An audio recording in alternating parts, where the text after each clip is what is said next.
ಶ್ರಾವಣ ಮಾಸದಲ್ಲಿ non veg ತಿನ್ಬಾರ್ದು ಅಂತನೂ ನಿನ್ ಸೊಸೆಗ್ ಗೊತ್ತಿಲ್ಲ.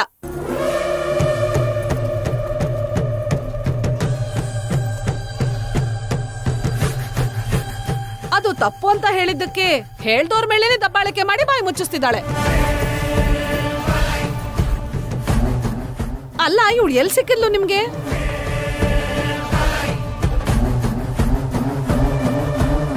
ನಮ್ ಸ್ಟೇಟಸ್ಗೂ ಸರಿ ಹೋಗಲ್ಲ, ನಮ್ ಪದ್ಧತಿಗಳು ಗೊತ್ತಿಲ್ಲ, ನಮ್ ಲೈಫ್ ಸ್ಟೈಲ್ಗೂ ಕೂಡ ಹೊಂದ್ಕೊಳಲ್ಲ.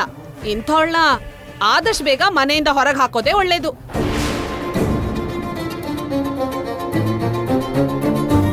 ಭಾಗ್ಯ, ನೀನು ಅನ್ನೆಸೆಸರಿಯಾಗಿ ಹೊರಗಡೆ ಬಂದೆ, ಇಷ್ಟು ರಾಧ ಅಂತ ಆಗೋ ಹಾಗೆ ಮಾಡಿದೆ.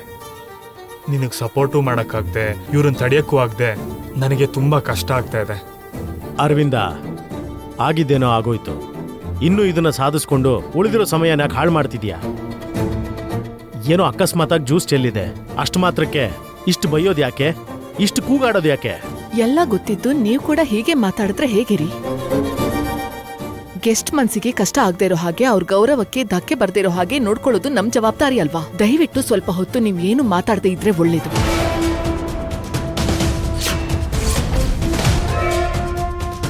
ಇನ್ನು ಏನ್ ಮಾಡ್ತಿದ್ಯಾ ಭಾಗ್ಯ? ದೃಷ್ಟಿ ಗೊಂಬೆ ತರ ನೀನಿಲ್ಲಿ ನಿಂತ್ಕೊಂಡಿರೋ ಅಷ್ಟು ಹೊತ್ತು ಈ ಪಾರ್ಟಿ ಹಾಳಾಗೋದ್ಬಿಟ್ಟು ಬೇರೆ ಇನ್ನೇನೂ ಆಗಲ್ಲ. ನಿನ್ ರೂಮ್ಗೆ ಹೋಗು. ಹೋಗು.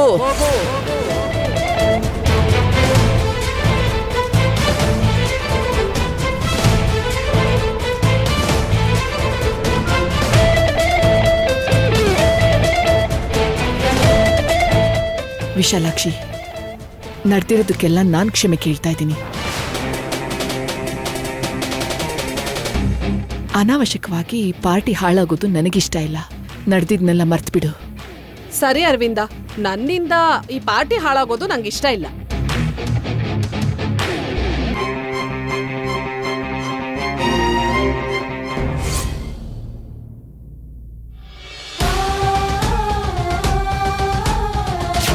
ನಿನ್ ಸೊಸೆ ಹೇಗಿದ್ದಾಳೆ? ನೀವೆಲ್ಲ ತಲೆ ತಗ್ಸೋ ಹಾಗಿದ್ದಾಳೆ. ಒಳ್ಳೆ ಸೊಸೆನೆ ಸಿಕ್ಕಿದಾಳೆ. ಪಾರ್ಟಿ ಮುಗಿಯೋರ್ಗೂ ರೂಮಿಂದ ಆಚೆ ಬರ್ಬೇಡ ಅಂತ ಹೇಳಿದ್ದೆ. ಬಂದು ಮತ್ತೆ ನನ್ ಮರ್ಯಾದೆ ತೆಗಿಬೇಡ ಅಂತ ಪದೇ ಪದೇ ಹೇಳಿದ್ದೆ. ಆದ್ರೂ ನನ್ ಮಾತು ನಿನ್ ಕೇಳಲಿಲ್ಲ. ಅಷ್ಟಕ್ಕೂ ನೀನು ನಮ್ ಕುಟುಂಬದ ಮರ್ಯಾದೆ ತೆಗಿಬೇಕು ಅಂತ ಪಣ ತೊಟ್ಟಿದ್ಯಾ ಅಲ್ವಾ? ನಮ್ ಸ್ಟೇಟಸ್ಗೂ ಸರಿ ಹೋಗಲ್ಲ, ನಮ್ ಪದ್ಧತಿಗಳು ಗೊತ್ತಿಲ್ಲ, ನಮ್ ಲೈಫ್ ಸ್ಟೈಲ್ಗೂ ಕೂಡ ಹೊಂದ್ಕೊಳಲ್ಲ. ಇಂಥವಳನ್ನ ಆದಷ್ಟು ಬೇಗ ಮನೆಯಿಂದ ಹೊರಗೆ ಹಾಕೋದೇ ಒಳ್ಳೇದು. ಏನ್ ಭಾಗ್ಯ, ಅಶೋಕವನದಲ್ಲಿರೋ ಸೀತೆ ತರ ಡೀಪಾಗಿ ಯೋಚನೆ ಮಾಡ್ತಿದ್ಯಾ? ಇಲ್ಲಿ ರಾವಣಾಸುರ ಯಾರು ಇಲ್ವಲ್ಲ? ರಾವಣ ಇಲ್ದಿದ್ರೆ ಏನಾಯ್ತು ಮನೀಷಾ? ಶೂರ್ಪಣಖಿ ಹಾಗೆ ಅಂದ್ರೆ ನೀನು ನಾನು ಇದೀವಲ್ಲ. ಏನ್ ಭಾಗ್ಯ ಅಷ್ಟು ಆಶ್ಚರ್ಯವಾಗಿ ನೋಡ್ತಿದ್ಯಾ? ಶೂರ್ಪಣಖಿಯಿಂದನೇ ಸೀತೆ ಗೆರೆ ದಾಟಿ ಬರ್ಬೇಕಾಗಿರೋ ಪರಿಸ್ಥಿತಿ ಕ್ರಿಯೇಟ್ ಆಯ್ತು. ಇವತ್ತು ನಮ್ಮಿಬ್ಬರಿಂದಾನೇ ಸ್ಟ್ಯಾಚ್ಯೂ ತರ ಒಂದ್ ಮೂಲೆ ಕೂತಿದ್ ನೀನು ಆ ರೂಮ್ ದಾಟಿ ಹೊರಗಡೆ ಬರ್ಬೇಕಾಯ್ತು. ಸೀತೆ ಗೆರೆ ದಾಟಿದಕ್ಕೆ ಏನಾಯ್ತು? ಹೋಗಿ ಒಂಟಿಯಾಗಿ ಅಶೋಕವನದಲ್ಲಿದ್ಲು. ನೀನು ರೂಮ್ ದಾಟಿ ಬಂದಿದ್ದಕ್ಕೆ ಏನಾಯ್ತು? ಅರವಿಂದ ಅಕ್ಕ ಒಂದು ಅಗ್ನಿ ಪರ್ವತದ ಹಾಗೆ ಸಿಡ್ದು ಆ ಲಾವಾದಲ್ಲಿ ನಿನ್ ಮರ್ಯಾದೆ ಬೂದಿ ಆಯ್ತು. ಹೇಗಿದೆ ನಾವ್ ಕೊಟ್ಟಿರೋ ಈ ಪವರ್ಫುಲ್ ಶಾಕ್? ನೋಡಿ, ಶೂರ್ಪಣಖಿಯಿಂದನೇ ಸೀತೆ ಅಶೋಕವನಕ್ಕೆ ಹೋಗೋ ಪರಿಸ್ಥಿತಿ ಬಂತೇನೋ, ಆದ್ರೆ ಸೀತೆಯಿಂದನೇ ಲಂಕಾ ದಹನ ಆಯ್ತು. ಲಂಕಾಧಿಪತಿಗೆ ಸಾವು ಬಂತು. ಆ ಶೂರ್ಪಣಖಿ ಹೆಸರೇ ಇಲ್ದಿರೋ ಹಾಗೆ ಹೋದ್ಲು.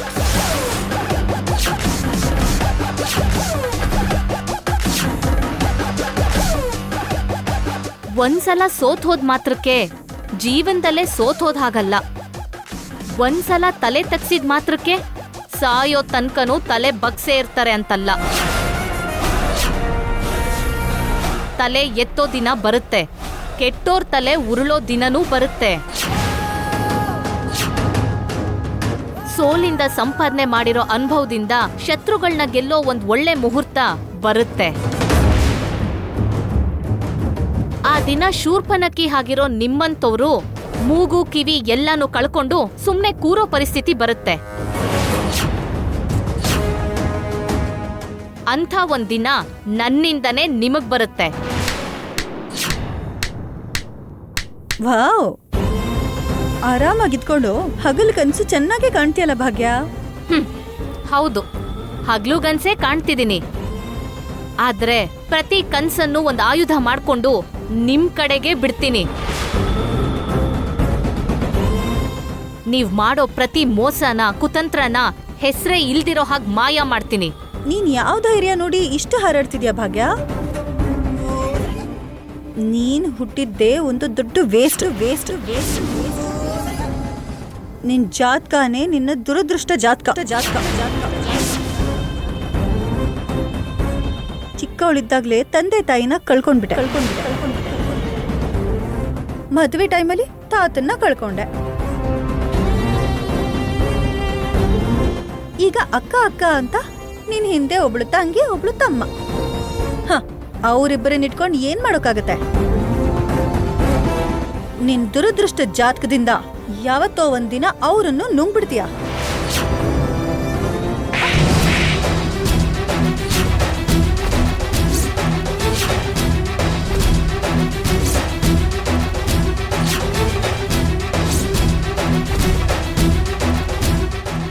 ನೋಡು ಮನೀಷಾ, ನೀನು ಕೋಪ ಇದ್ರೆ ನನ್ ಮೇಲ್ ತೋರ್ಸು, ದ್ವೇಷ ಇದ್ರೆ ನನ್ ಮೇಲ್ ಕೂಗಾಡೋ, ಹಾಗೆ ಇದ್ರೆ ನನ್ ವಿರುದ್ಧ ತೀರ್ಸು. ಅದನ್ ಬಿಟ್ಟು ನನ್ ಕುಟುಂಬದ ಬಗ್ಗೆ ಒಂದ್ ಮಾತ್ ಹೇಳಿದ್ರು ನಾನ್ ಸುಮ್ನಿರಲ್ಲ. ಮಾತಾಡಿದ್ರೆ ಏನ್ ಮಾಡ್ತೀಯ? ನಾಲ್ಗೆ ಸೀಳ್ ಬಿಡ್ತೀನಿ. ಇನ್ನೊಂದ್ಸಲ ನನ್ ಮನೆಯವ್ರ ಬಗ್ಗೆ ಮಾತಾಡೋಕೆ ನಾಲ್ಗೆ ಇಲ್ದಿರೋ ಹಾಗೆ ಮಾಡ್ತೀನಿ. ನನ್ ತಂಟೆಗ್ ಬಂದ್ರೆ ಅಯ್ಯೋ ಪಾಪ ಅಂತ ನಾನ್ ಬಿಟ್ಬಿಡ್ತೀನೇನೋ, ಆದ್ರೆ ನನ್ನವ್ರ ಬಗ್ಗೆ ಮಾತಾಡಿದ್ರೆ ಅವ್ರ ತಂಟೆಗ್ ಬಂದ್ರೆ ಆದಿಶಕ್ತಿ ತರ ಅಂತ್ಯ ಮಾಡ್ತೀನಿ. ಇನ್ನೊಂದ್ಸಲ ನನ್ ಕುಟುಂಬದ ಬಗ್ಗೆ ನನ್ ಮನೆಯವ್ರ ಬಗ್ಗೆ ಮಾತಾಡೋ ಸಾಹಸ ಮಾಡ್ಬೇಡ.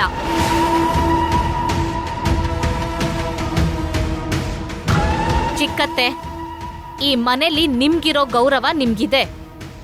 ಆದ್ರೆ ಮನುಷ್ಯನಂತ ವಿಷದ ಹಾವ್ನ ಬೆಳೆಸಿ ದೊಡ್ಡದ್ ಮಾಡಿದ್ರೆ ಸ್ವಲ್ಪ ದಿನದಲ್ಲೇ ನಿಮಗ್ ಸಿಗ್ಬೇಕಾದ ಗೌರವ ಕೂಡ ಸಿಗದೆ ಹೋಗುತ್ತೆ. ಈ ವಿಷಯನ ಚೆನ್ನಾಗಿ ನೆನ್ಪಿಟ್ಕೊಳ್ಳಿ.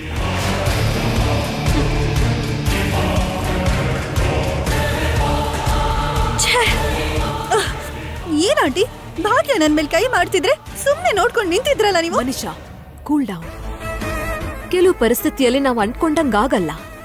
ಕೆಲವು ಪರಿಸ್ಥಿತಿಯಲ್ಲಿ ಸ್ವಲ್ಪ ಬ್ಯಾಕ್ ಸ್ಟೆಪ್ ತಗೋಬೇಕಾಗತ್ತೆ. ಭಾಗ್ಯನ್ ನೋಡಿದ್ಯಲ್ಲ, ಆದಿಶಕ್ತಿ ಹಾಗೆ ಉಗ್ರ ರೂಪದಲ್ಲಿ ಹೇಗ್ ಮಾತಾಡದ್ಲು ಅಂತ. ಈಗ ಸ್ವಲ್ಪ ದೂರ ಇರೋದು ಒಳ್ಳೇದು. ಅದಲ್ದೆ ಗಲಾಟೆ ದೊಡ್ಡದಾದ್ರೆ ಅರವಿಂದಕ್ಕ ದೃಷ್ಟಿಯಲ್ಲಿ ನೀನು ಕೂಡ ಕೆಟ್ಟೋಳಾಗ್ಬೇಕಾಗತ್ತೆ. ಅದಕ್ಕೆ ಸದ್ಯಕ್ಕೆ ಸ್ವಲ್ಪ ತಗ್ಗಿದ್ರೂ ಪರವಾಗಿಲ್ಲ. ಟೈಮ್ ಬಂದಾಗ ನೋಡ್ಕೊಳ್ಳೋಣ.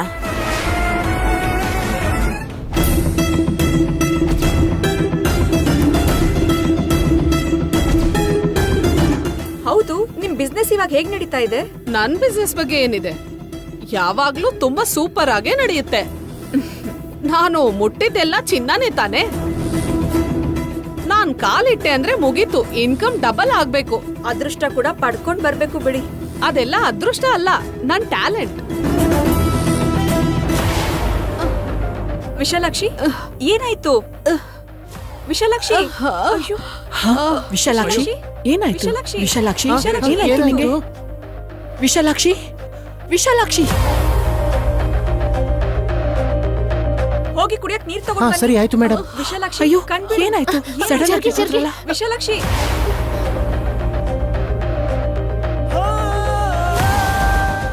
ತಗೊಳ್ಳಿ ವಾಟರ್.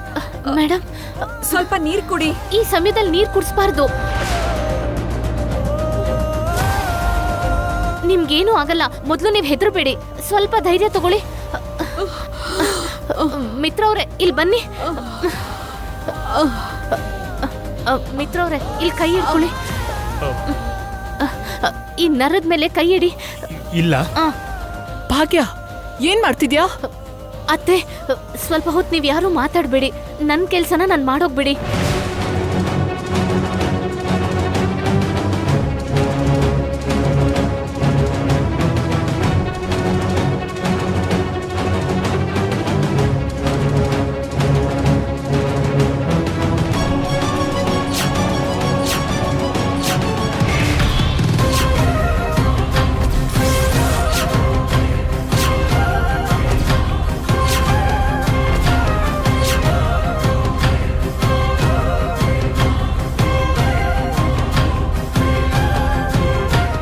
ಡಾಕ್ಟರ್ ಫೋನ್ ಮಾಡ್ರಿ. ಅತ್ತೆ, ಏನಾಗಲ್ಲ ಅತ್ತೆ, ಹೆದರ್ಕೋಬೇಡಿ.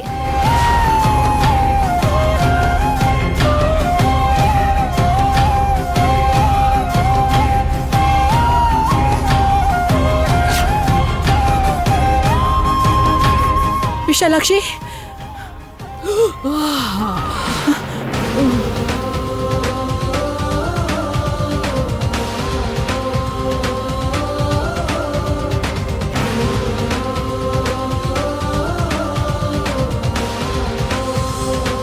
ಈಗ ಹೇಗಿದ್ದೀರಾ ನೀವು?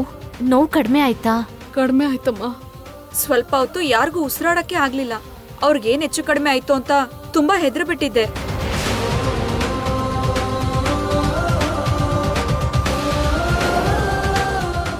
ಅಮ್ಮ ಭಾಗ್ಯ, ಇದೆಲ್ಲ ನಿನಗೆ ಗೊತ್ತಮ್ಮ?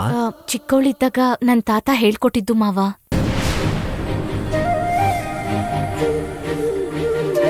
ಅಮ್ಮ ಭಾಗ್ಯ, ನನ್ನ ಕ್ಷಮಿಸ್ಬಿಡಮ್ಮ. ಅಯ್ಯೋ, ನಾನ್ ನಿಮ್ಮನ್ ಕ್ಷಮಿಸೋದಂದ್ರೇನು? ನನ್ನ ಶ್ರೀಮಂತಿಗೆ ನೆತ್ತಿಗೇರಿ ಬಾಯಿಗೆ ಬಂದಿದ್ದೆಲ್ಲ ಮಾತಾಡ್ಬಿಟ್ಟೆ. ಎಲ್ರೂ ಮುಂದೆನೂ ನಿನ್ಗೆ ಅವಮಾನ ಮಾಡ್ದೆ. ಆದ್ರೆ ನೀನು ಮಾತ್ರ ನನ್ನ ಪ್ರಾಣನ ಕಾಪಾಡ್ದೆ.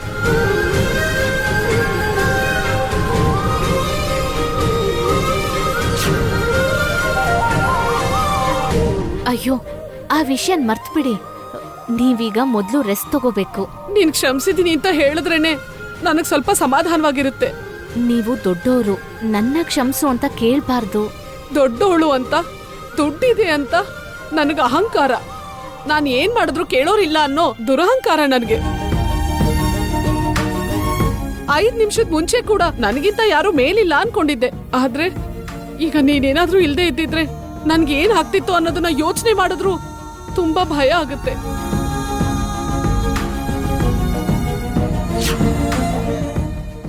ತುಂಬಾ ಥ್ಯಾಂಕ್ಸ್ ಅಮ್ಮ. ನನಗ್ ಗೊತ್ತಿರೋದನ್ನ ನಾನ್ ಮಾಡ್ದೆ. ಇಷ್ಟಕ್ಕೆಲ್ಲ ಥ್ಯಾಂಕ್ಸ್ ಯಾಕೆ? ಅರವಿಂದ, ಇವತ್ ನಿನ್ ಸೊಸೆ ಇಲ್ದಿದ್ರೆ ವಿಶಾಲಾಕ್ಷಿಗೆ ಇವತ್ ಏನಾಗ್ತಿತ್ತೋ ಏನೋ.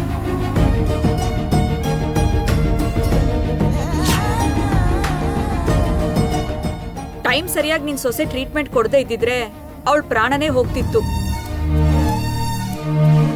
ಅಮ್ಮ ಭಾಗ್ಯ, ನೀನ್ ಯಾಕೆ ಡೈವರ್ಸ್ ತಗೋಬೇಕು ಅನ್ಕೋತಿದ್ಯಾ ಅಂತ ನಂಗೆ ಗೊತ್ತಿಲ್ಲ. ಯಾಕೆ ನೀನು ನಿನ್ ಗಂಡನಿಂದ ಬೇರೆ ಆಗ್ಬೇಕು ಅನ್ಕೊಳ್ತಿದ್ಯಾ ಅನ್ನೋದು ಗೊತ್ತಿಲ್ಲ. ಆದ್ರೆ ಒಂದನ್ ಮಾತ್ರ ನಾನು ಹೇಳ್ಬಲ್ಲೆಮ್ಮ, ನಿನ್ನಂತ ಹುಡುಗಿನ ಯಾವ ಕುಟುಂಬನೇ ಆದ್ರೂ ಸೊಸೆ ಮಾಡ್ಕೊಳಕ್ಕೆ ಆಸೆ ಪಡ್ತಾರೆ.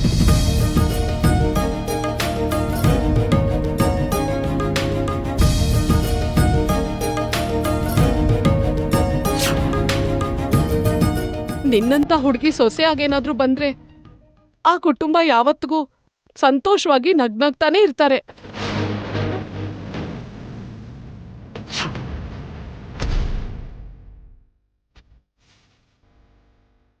ಭಾಗ್ಯ, ರಿಯಲಿ ಯು ಆರ್ ಗ್ರೇಟ್.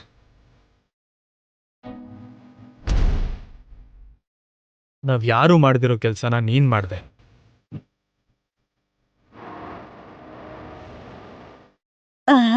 ಮಿತ್ರ, ಅಷ್ಟೊಂದೆಲ್ಲ ಯಾಕೆ ಹೊಗಳೋದು? ಅವಳಿಗೆ ಚಿಕ್ಕವಳಿಂದ ಅಭ್ಯಾಸ ಇದೆ ಅನ್ಲಲ್ಲ. ಅವಳ ತಾತ ಹೇಳ್ಕೊಟ್ಟಿದ್ದಕ್ಕೆ ಟಕ್ಕಂತ ಮಾಡ್ತೋರ್ಸಿದ್ಲು. ಇಷ್ಟ ಚಿಕ್ಕ ವಿಷಯಕ್ಕೆ ಅಷ್ಟೆಲ್ಲ ಹೊಗಳೋದು ಯಾಕೋ? ಹೌದಾ? ಮತ್ತೆ ಪ್ರಾಬ್ಲಮ್ ಆದಾಗ ನೀನೇನ್ ಮಾಡ್ದೆ? ಸುಮ್ಮನೆ ನಿಂತು ನೋಡ್ತಾ ಇದ್ದೆ. ಎಲ್ರಿಗೂ ಹೋಲಿಸಿದ್ರೆ ಭಾಗ್ಯ ತುಂಬಾ ದೊಡ್ಡ ಕೆಲಸ ಮಾಡಿದ್ದಾಳೆ. ಇಂಥ ಕೆಲಸ ಮಾಡಿದ್ದಕ್ಕೆ ಹೊಗಳೋದ್ರಲ್ಲಿ ತಪ್ಪೇನಿಲ್ಲ.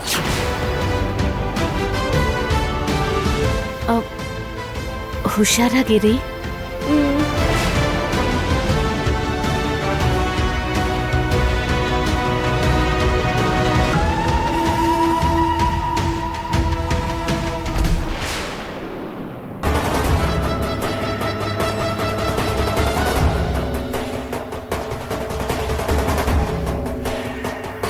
ಭಾಗ್ಯ, ರಿಯಲಿ ಯು ಆರ್ ಗ್ರೇಟ್. ನಾವ್ ಯಾರು ಮಾಡ್ದಿರೋ ಕೆಲ್ಸನ ನೀನ್ ಮಾಡ್ದೆ. ನಿನ್ನಂತ ಹುಡುಗಿ ಸೊಸೆ ಆಗೇನಾದ್ರೂ ಬಂದ್ರೆ ಆ ಕುಟುಂಬ ಯಾವತ್ತಿಗೂ ಸಂತೋಷವಾಗಿ ನಗ್ನಗ್ತಾನೆ ಇರ್ತಾರೆ. ಮನೀಷಾ, ನೀನೆಲ್ಲಿದ್ಯಾ? ನಿಂಗೋಸ್ಕರ ಮನೆ ಎಲ್ಲ ಹುಡುಕ್ತಿದ್ದೆ. ಒಬ್ಳೆ ನಿಂತ್ಕೊಂಡು ಏನ್ ಮಾಡ್ತಿದ್ಯಾ? ಫ್ಯೂಚರಲ್ಲಿ ನನ್ನ ಪ್ರೀತಿಗೆ ಅದೇನ್ ಕಾದಿದೆಯೋ ಅಂತ ಯೋಚನೆ ಮಾಡ್ಕೊಂಡು ಅಳುತ್ತಾ ನಿಂತಿದ್ದೀನಿ aunty. I can understand your frustration Manisha. ಆ ಭಾಗ್ಯಂಗೆ ಇಷ್ಟ ಅದೃಷ್ಟ ಹೇಗೆ ಆಂಟಿ? ನಾವ್ ಕೊಟ್ಟಿರೋ ಶಾಕ್ಗೆ ಕರೆಂಟ್ ಹೊಡೆದಿರೋಳ ಹಾಗೆ ಒಂದ್ ಮೂಲೆಯಲ್ಲಿ ಬಿದ್ದಿರ್ತಾಳೆ ಅನ್ಕೊಂಡಿದ್ದೆ. ಆದ್ರೆ ಅಷ್ಟು ಬೇಗ ಎಲ್ರ ಕೈಲೂ ಚಪ್ಪಳೆ ಹೊಡೆಸ್ಕೊಂಡ್ಲು. ನಮ್ಗೆ ಕೆನ್ನೆ ಮೇಲೆ ಹೊಡೆದಾಗ ಆಗ್ತಿದೆ. ಕೂಲ್ ಮನೀಷಾ, ಗ್ರಹಗತಿ ಸ್ವಲ್ಪ ಅವಳು ಪರವಾಗಿದೆ ಅಂದ ಮಾತ್ರಕ್ಕೆ ನಾವು ಪೇಷನ್ಸ್ ಕಳ್ಕೋಬಾರ್ದು. ಟೈಮ್ ನಮಗೂ ಬರುತ್ತೆ, ಚಕ್ರ ನಮ್ ಕಡೆ ತಿರುಗುತ್ತೆ. ಅವಳ ಕಡೆ ಇರೋ ಗ್ರಹಗಳು ಯಾವತ್ತೋ ಒಂದು ದಿನ ನಮಗ್ ಬೇಕಾದ ಹಾಗೆ ಕುಣಿತಿರುತ್ತೆ. ಆಗ ಭಾಗ್ಯನ್ ಮೇಲೆ ನಿಜವಾದ ರಿವೆಂಜ್ ತೀರಿಸ್ಕೋಬಹುದು. ಏನು ಆಂಟಿ, ಅಷ್ಟ್ರೊಳಗೆ ಇಂಥ ಇನ್ಸಿಡೆಂಟ್ಸ್ ಇನ್ನೊಂದೆರಡು ನಡೆದ್ರೆ ಮನೇಲಿರೋರ್ ಮನುಷ್ಯರು ಅವ್ರ ಮನಸ್ಥಿತಿ ಚೇಂಜ್ ಆಗೋದು ಪಕ್ಕ. ಅಷ್ಟು ಈಸಿಯಾಗಿ ಬದ್ಲಾಗಲ್ಲ ಮನೀಷಾ. ಆ ಮಿತ್ರ ನೋಡಿದ್ರ ಆಂಟಿ, ಎಲ್ರ ಮುಂದೆ ಆ ಭಾಗ್ಯನ ಹೇಗ್ ಮೆಚ್ಕೋತಾನೆ. ಅರವಿಂದ ಆಂಟಿ ಹೊರಗಡೆ ಹೇಳ್ತಿದ್ರು ಕೂಡ ಅವ್ರ ಮನ್ಸಲ್ಲೂ ಅಷ್ಟೇ ತನ್ ಸೊಸೆ ಅಂತ ಹೊಗಳ್ತಾ ಇದ್ದಾರೆ ಅನ್ನೋ ತರ ಇತ್ತು. ಇದಕ್ ಮೊದ್ಲು ಕೂಡ ಭಾಗ್ಯ ಇಂಥ ಕೆಲ್ಸನೇ ಮಾಡಿ ಎಲ್ರನ್ನೂ ಚೇಂಜ್ ಮಾಡಿದ್ಲು, ಎಲ್ರನ್ನೂ ಕಂಟ್ರೋಲ್ ಆಗಿ ಇಟ್ಕೊಂಡ್ಲು. ಇವಾಗ ಕೂಡ ಹಾಗೆ ಆದ್ರೆ ಇನ್ನು ನನ್ನ ದಾರಿಯಿಂದ ಭಾಗ್ಯನ ದೂರ ಮಾಡೋಕ್ಕಾಗಲ್ಲ.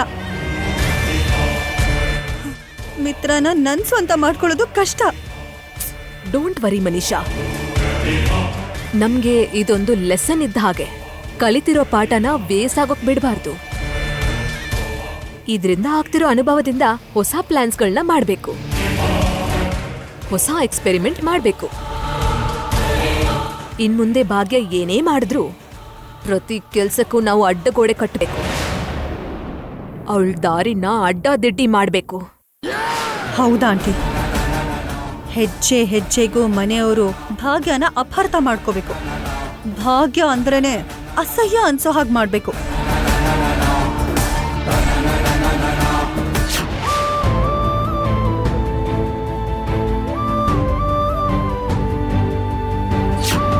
ನಿನ್ನಂತ ಹುಡುಗಿನ ಯಾವ ಕುಟುಂಬನೇ ಆದ್ರೂ ಸೊಸೆ ಮಾಡ್ಕೊಳಕ್ಕೆ ಆಸೆ ಪಡ್ತಾರೆ. ನಿನ್ನಂತ ಹುಡುಗಿ ಸೊಸೆ ಆಗೇನಾದ್ರೂ ಬಂದ್ರೆ ಆ ಕುಟುಂಬ ಯಾವತ್ತಿಗೂ ಸಂತೋಷವಾಗಿ ನಗ್ನಗ್ತಾನೆ ಇರ್ತಾರೆ.